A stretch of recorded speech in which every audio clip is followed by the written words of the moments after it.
Hey everybody, welcome to week 6 of our takeaway crafts for summer reading 2020 at the Richton Park Public Library. Today we're going to make, well, we always called them friendship bracelets, but really this is a nice cord that you can use for just about anything. So see, it's actually pretty easy to make. It is a little time consuming, so while your video is going to be short, your craft time is going to be a little bit longer, okay?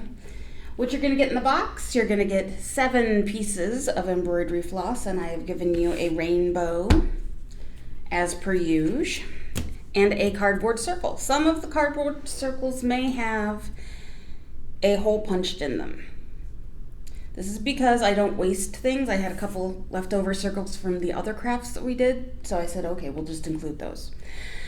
So if you're doing this, what I would say is if you've got a circle right here, I would put your line right next to it, which also gives you the advantage of now it looks like a very dissatisfied face, which I think is silly. Okay, so you're going to make 8 marks on your circle. I like to think of it as you're doing all your cardinal directions and then you're doing your halvesies.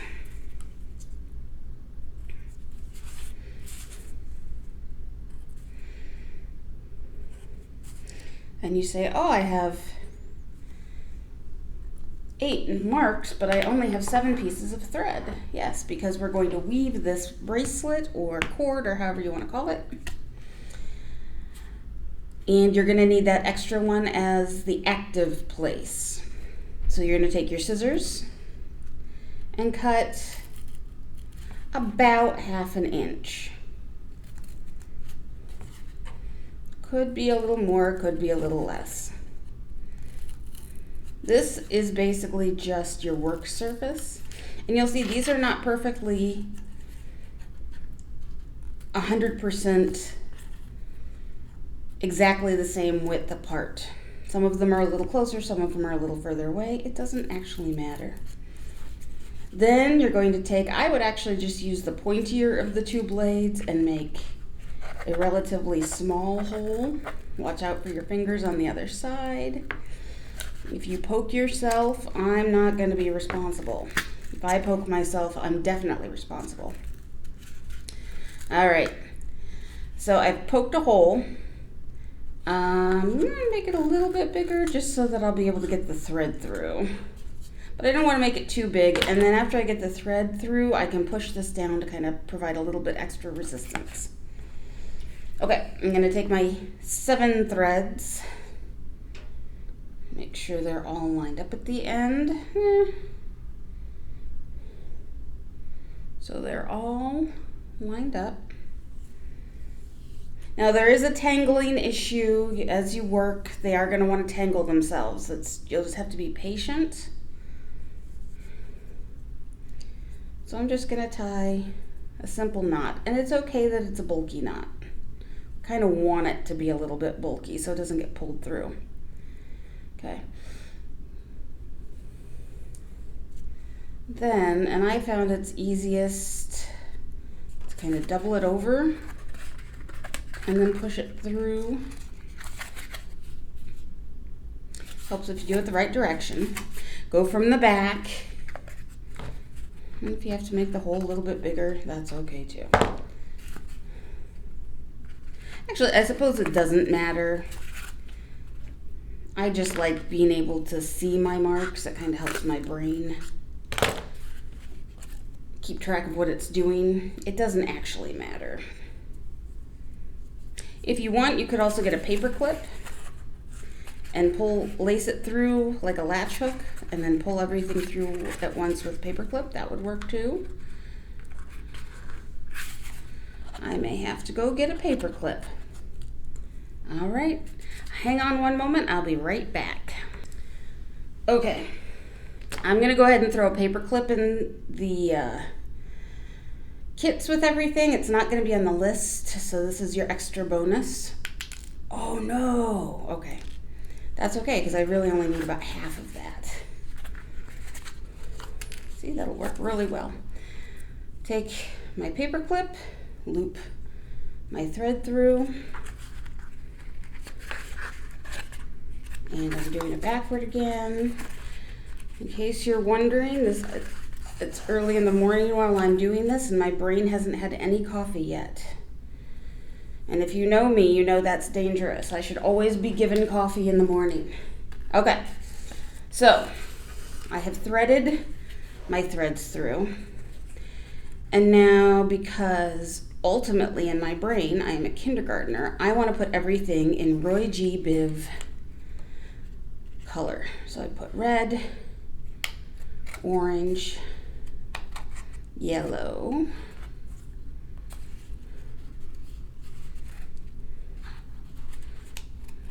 green,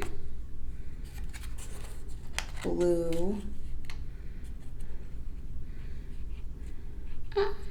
indigo, violet. Okay. And you see it made a whole big snarl of thread. That's okay. If you're careful, you can just kind of comb it out with your fingers right now. All right.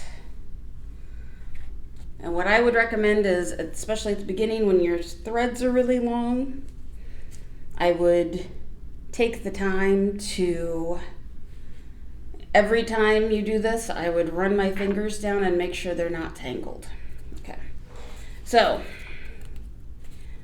this is, like I said, this is easy to teach. It's just a little time consuming to do. So, you're going to start, I'm going to start at the end. If you're a lefty, you might start over here. It doesn't matter. What you're going to do is every third thread you're going to move. So 1, 2, 3. So blue is going to move to the empty spot. I'm going to make sure I'm not tangled. I'm going to do a little rotation. I'm going to go 1, 2, 3. Orange is going to move to the empty spot. I'm keeping my thumb over the hole, not because I think it's going to pull through, but because this way it kind of pushes the finished weaving back down through.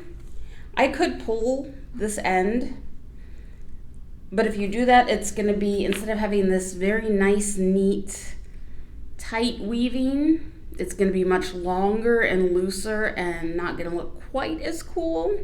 And it's going to be harder to maintain that uniform look. Okay.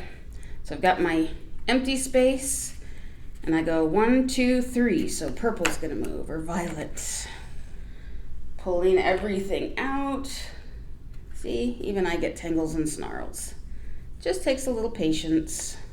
Like I said, if every time you move a thread, you comb them out, you're gonna have a lot less problems later on.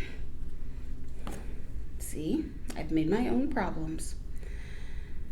I am sure there are ways you could figure out to work around the snarl. I'm going to let you figure those out for yourself because, again, no coffee yet. 1, 2, 3. Green is going to move. Green. And a big long comb. And basically you just do this, 1, 2, 3, until it's either the length that you want, or until you run out of string. So I have this, it's extra, it's long enough it could wrap around my wrist almost twice. And my thread was a little shorter than what you're being given, so you'll probably be able to get, I guess it does, get 2 times around your wrist or around your ankle, or you could make one for you and then one for a child or one for a friend. And you could just cut it in half, or I would tie knots here and here first before cutting it in half, just so it doesn't unravel.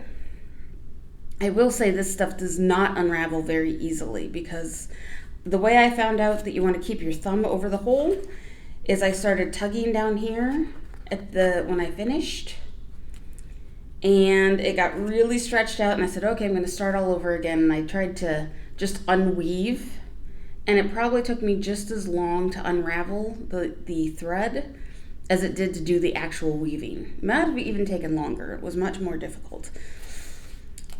So like I said, you're just gonna keep doing this. And what's fun is you get to see, okay, my rainbows get themselves reinstated periodically. So look, I'm back to my original positions. And then we start all over again. Okay, 1, 2, 3. And if you mess it up, and I will admit that I did at some point, something got confused. I'm still not 100% sure. Just continue on. It's going to be a small enough mistake, nobody's going to notice it, including you. Okay? When you're all finished, you're going to collect your threads. You're going to tie them in a matching knot. And then trim all your ends so they're nice and even and they look nice. Okay? And that is super easy. Like I said, it's super easy to teach. It's going to take you a little while to do. Sit back, watch something fun on TV, and enjoy your new rainbow cord. Everybody have a great week, and we'll see you next Wednesday.